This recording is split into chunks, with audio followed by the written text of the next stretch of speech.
presentation I did a couple weeks ago that's showing the drainage districts area. You see the new highway. Little button, big round button. Big round button. Okay. So the drainage district was founded in 1900, and all the wetland area with the cranberries behind it was a freshwater marsh going back through several tsunami cycles. So none of that's seen salt water for forever. But the erosion, as it's been coming up on the north shore of Willapa, has passed through the Big Barrier Dune. Here's our old this is actually about the where the dike line right away was about 1920, and that breached through in the 70s. And we've been doing a retreat to where the shoreline is now, just trying to delay it. But because we're on the back side of the old Barrier Dune out here, that all of that sloping down. When you get up to this area where the cranberry bogs are, that's basically down at beach level. So a breach down through here floods all the way on up to Elk River and basically makes Westport and the Grill and Sand Ridge an island. So that's the battle we're fighting, and we're doing it with little band-aids and a few $1,000s here, a few $1,000s there, and we're, believe it or not, actually making some amazing progress this last year. And so that's going to be kind of the focus of what I'm talking on now, is just what's happened in the last year, what we've learned, and where we think we're going. But I do want to say that I'm pretty optimistic, but we're learning, we're failing, we're stepping back up, trying again. What I'm telling you today, I'm not promising that we've got everything solved, but I think there's a pathway forward. So let's see, could you cue that video here shortly? I took a video on the highest tide of February. I think it's really important to understand what's going on here, to actually see the waves. I don't know what it's going to play now. Oh, huh. Let me just plug well, this back you play around, I'll talk. So yeah, it's really important to see what's happening when the erosion is actually happening, because it's not what most people think, even the people living down there. And there are a bunch of things that happen. But I made a point to walk down there through the highest tide of February, right along a good chunk of the bank, and the waves come up where they hit a vertical bank.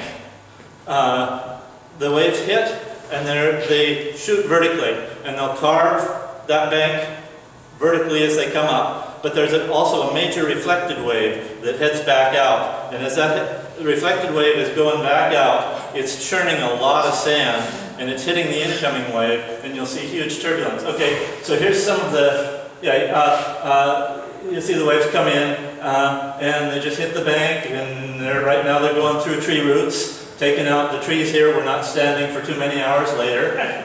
But this was not a storm. This is just a February high tide with a pretty good sea state offshore. So we're getting waves coming in across the bar. And they come up. But back up here, we've put small rock. There's a technique we learned about called dynamic revetment, where you put rock that's small enough that it can rattle or roll around to absorb some of the energy just at that impact point.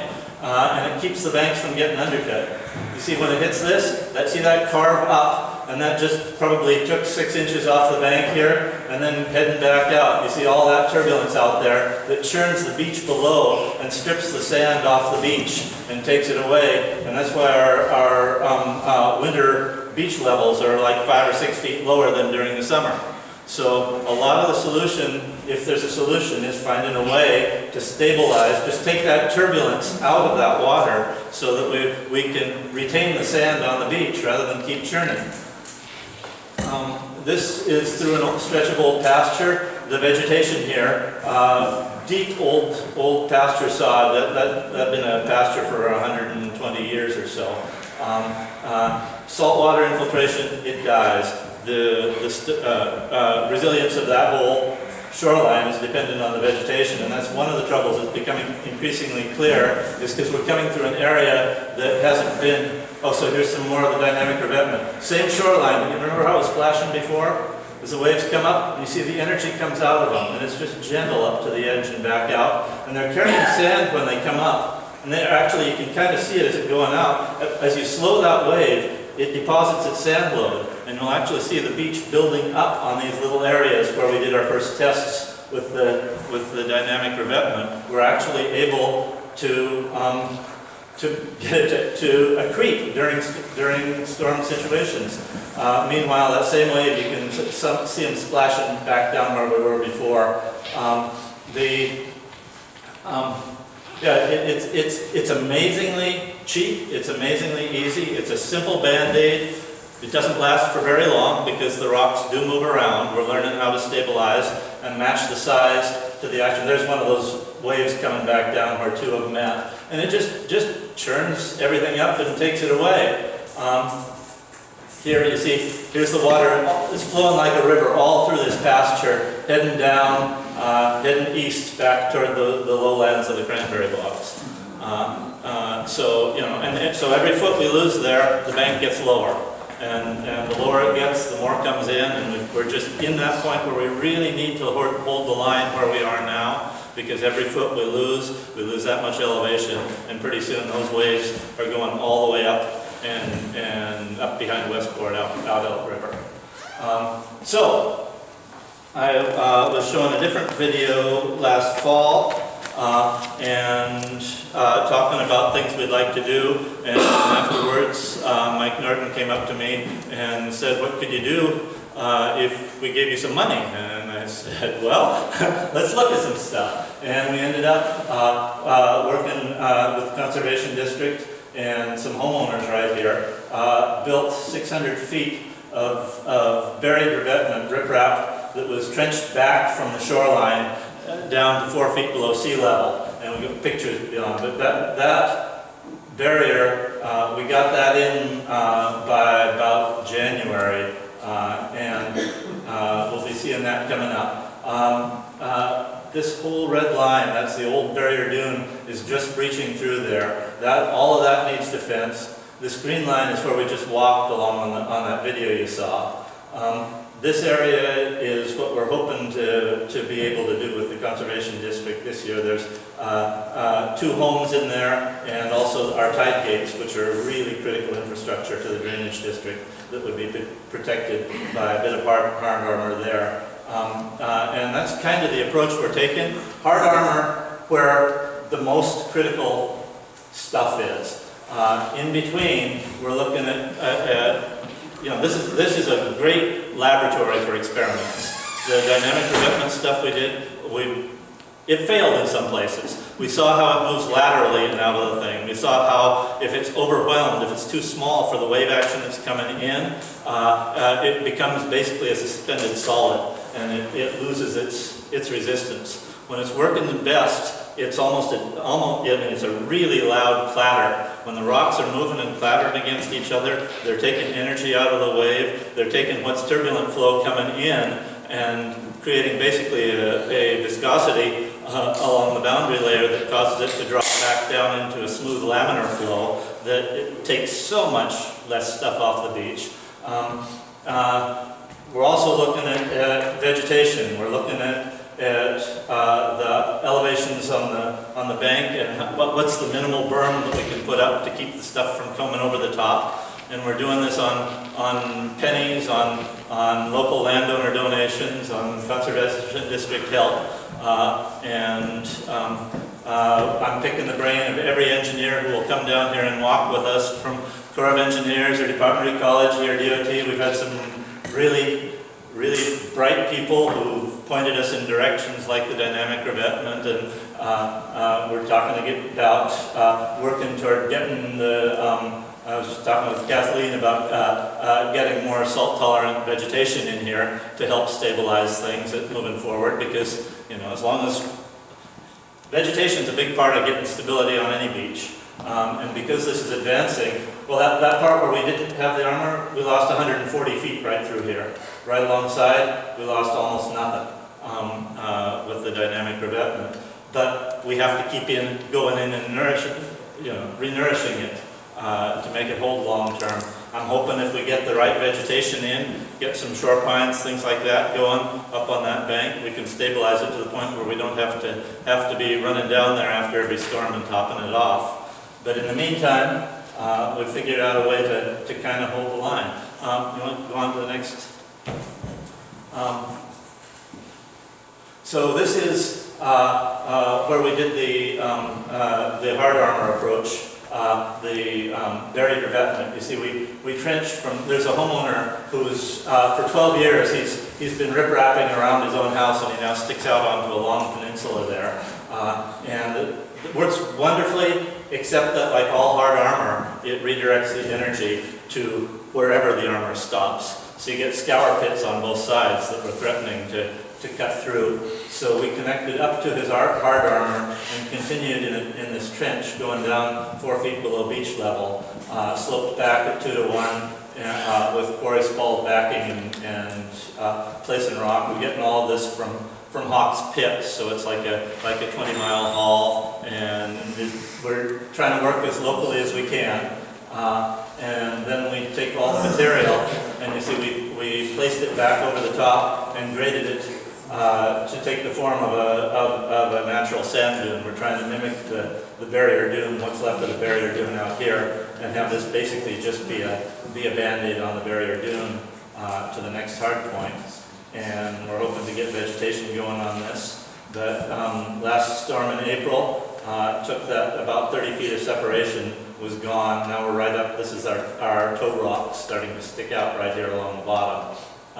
So we're hoping to get more dynamic revetment in out here to absorb the energy so that the waves don't just continue to strip all of the sand we dune formed on top and leave us with just more riprap.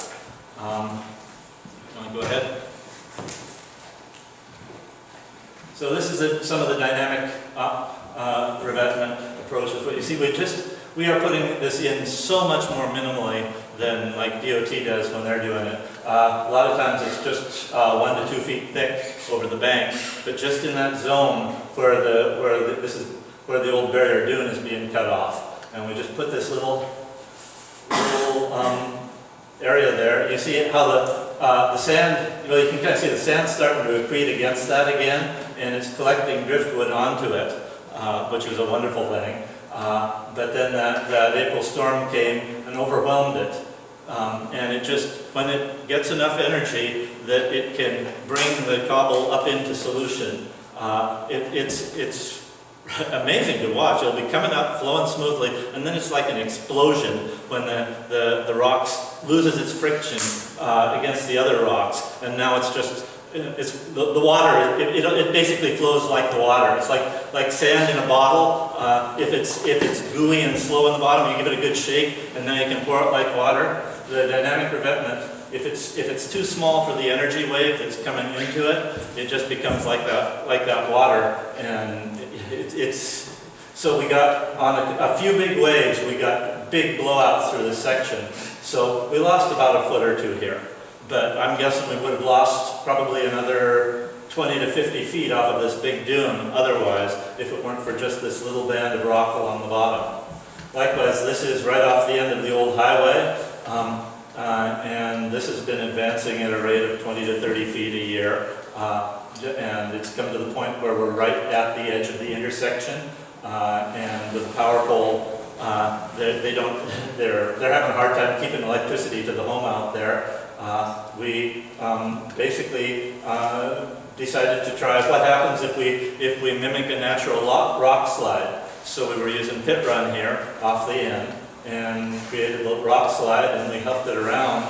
Because this wave sweeps in here, there's really strong longshore transport along this bank, and it spreads the rock down with it. It's one of the cool things about this is it finds areas of erosion and it moves material into it. So it's sort of self-patching, and it'll move great distances if there's no obstruction. That's a good thing if you're trying to get it to move down to areas you weren't anticipating, but it tends to deplete the area you placed it. So we're figuring out how to manage each of these areas, which have different needs depending on how concave the shoreline is, or how high the banks are, how steep the beach is, and I think they're each going to take a little bit different size material or different placement on it. But the cool thing about the dynamic revetment is it tells you, here's a place where we have a low bank, and so it was going way up over the top. The dynamic revetment was slowing at the bottom, and you see how it's piled the driftwood up on top. It builds its own berm. It's the smartest stuff I've ever seen on the beach. It's trying to figure out how to heal itself. So anyway, next slide. And this is on the continuum from hard armor to natural. This is just looking at some of the stable beaches around the area, what they look like. You know, we're taking notes from everything we can to see what works as stable in this area, because you know that's what we got. When you got no money, you gotta we gotta look at what works with no money, and nature's got that figured out. So this is for. Sorry, go ahead. Go back. This is doing it on its own kind of. Okay. Well, you know, like the dynamic armor, I guess it knows where it's going and it's trying to get there. It's because it's slideshow. Sorry. Yeah. It's for the other presentation, I was asked to do some design drawings on what we've been doing, what we're proposing. And it's just such a diverse beach. There's so many different things that have different needs that I couldn't come up with even one or two or three. I decided that it really, you know, and things are changing so fast. The best way to do it was to try for a cartoon. So here, this is the basic, typical profile with our, you know, drainage coming back inland with that vertical bank where the waves come in and carve it up on the upshot, and then the backwash takes out the beach, and there's the upcoming wave. And you know, I click ahead. Okay, and one more. Okay, so putting the dynamic revetment in here, we put it in just absolutely as steep as we can because we don't have the money to do more. The minimal material, minimal footprint, that's our game plan. And then as the waves hit it, it washes up and down and it finds its happy medium. But in the process, you can see it absorbs the energy coming into that bank, and some of the wave is directed up and over rather than toward the collision. The other thing we've been playing with for years, and we're adding into the mix in our plans for next year, you want to go to the next slide, is we've been anchoring driftwood out there. Again, it's something that the beach has given us for free. We have huge logs washing up there, and where they've locked themselves in, you got stable shoreline. When we've been stacking them up, we've been finding ways to stack them so that we can break up the incoming swells, and especially as we're coming up into the mouth of the ditch, we've been building these structures that will basically refract the wave energy to the side rather than directing it straight up the ditch, and incorporated with the dynamic revetment. The two work really well together. Go next click. Adding the berm on top. Something to keep it from coming up and over, because when it comes up and over, you get that long flow, and it'll take 40, 50 pound rocks up over inland when it's flowing over the top. But if you can just raise the bank high enough to keep it from coming over, you can stop that method of erosion. The next click. Then this is what I'd like to do. If I had the money, I could put it out there to near its stable slope. This is a slope that you'll see all up and down the beach, somewhere in about a 2-to-1 or 3-to-1 slope, and raise the berm up to where we know the storm surge doesn't go over, and that matches with the Corps of Engineers engineering for the berm they did with the shoal waters, and that would keep the water on the wet side. And then I got this next slide I added because our granddaughter loves ducks, and so we stuck a duck up on top just because granddaughters are why you do things like this. So next slide. Questions? This is up north of Claylock near Ruby Beach. You see how the natural cobble beach are doing exactly what we were trying to mimic here. This has taken a lot more direct surf than we're having to face because we're inside the bay. And we're just taking it, what comes across the bar. And you see those pine trees have been stable for a very long time through some pretty big storms. This driftwood, cobble, sand, vegetation, I think that's kind of the direction we're heading for. So, questions? Right? Dave, there's a push to not allow hard armoring. Say again? There seems to be kind of a tendency to stop allowing hard armoring. But in this case, it seems like there's a lot of indications that that whole area should be hard armored all the way out.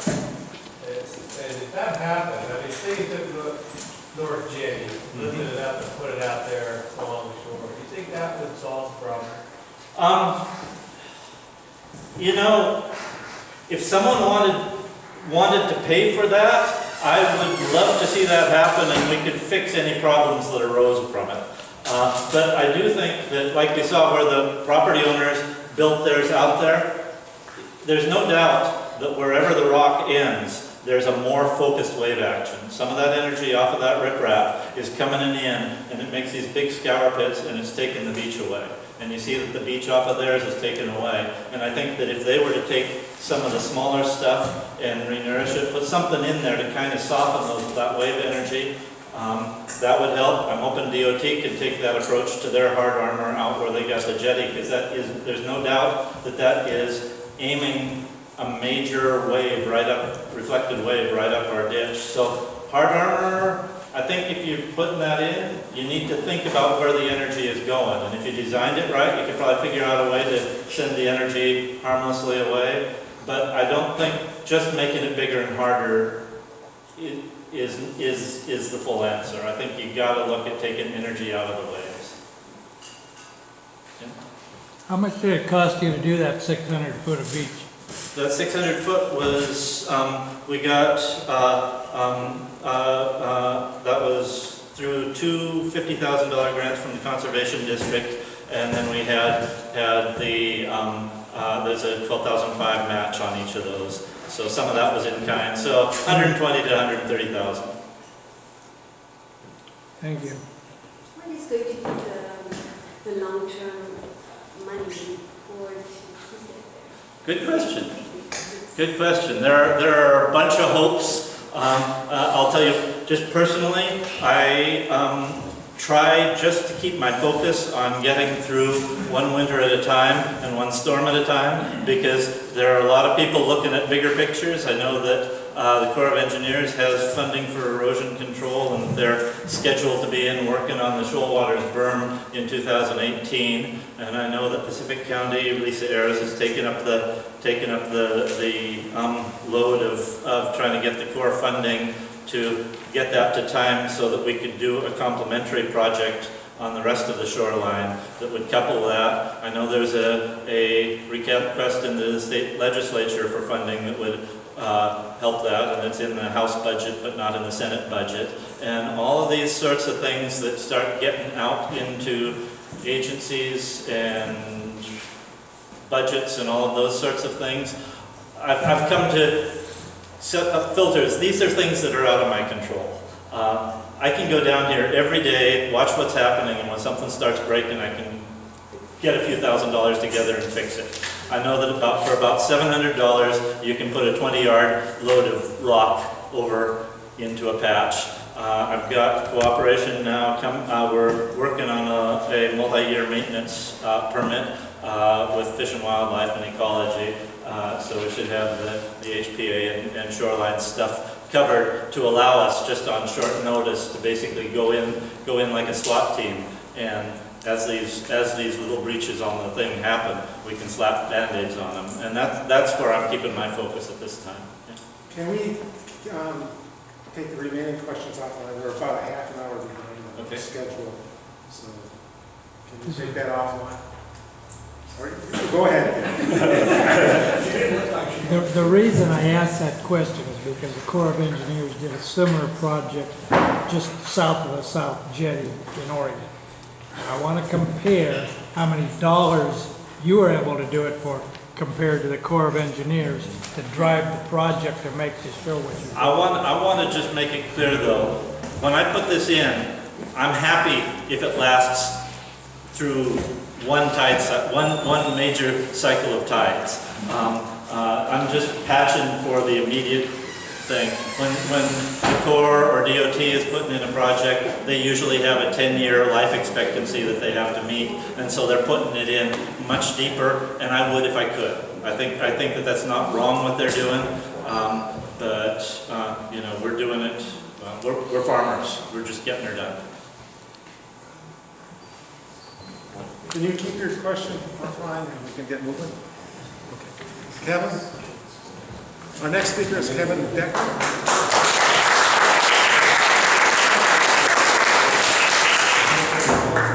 He's going to give us an economics lesson. That's your job, right?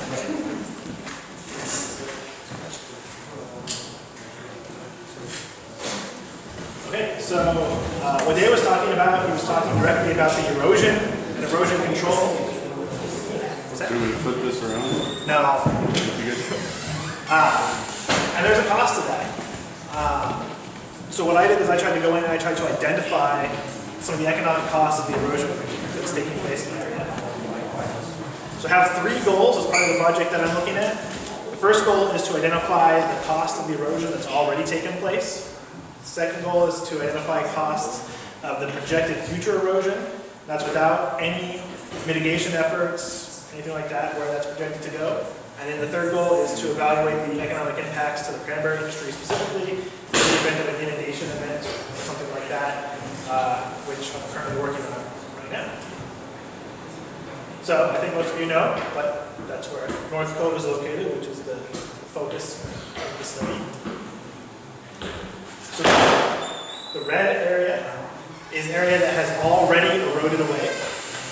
The white area is an area that is in an erosion zone up through 2060.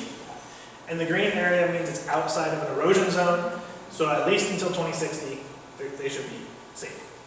Does anybody read green color line? Everybody can see that.